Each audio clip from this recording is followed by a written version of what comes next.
Гумпомощь для военнослужащих, участвующих в спецоперации в Украине, отправляют по поручению главы Ингушетии мясо, вода, тушенка, колбасные изделия, яблоки и средства гигиены.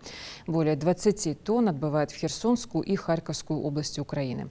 В формировании партии гуманитарной помощи приняли участие сельхозтоваропроизводители региона. Большая часть продовольствия с маркировкой «халяль».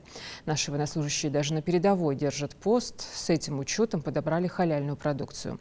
Сопровождают большой груз первый вице-премьер Магомед Евлоев и министр сельского хозяйства и продовольствия Ингушетии Магомед Гагиев. Данный груз – это где-то 20 тонн продовольствия.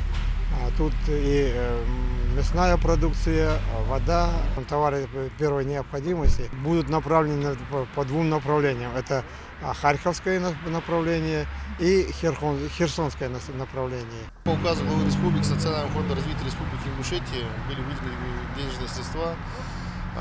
Данные продукты питания будут направлены бойцам специальных подразделений Республики Ингушетия, которые принимают участие в специальной операции на Украине по демилитаризации и денацификации. Эта помощь уже очередная, как вы уже сказали, и данную помощь будем оказывать и впредь. Мы непосредственно сами лично выезжаем и также поддерживаем боевой дух наших земляков, а также всех представителей, которые принимают участие в данной специальной операции.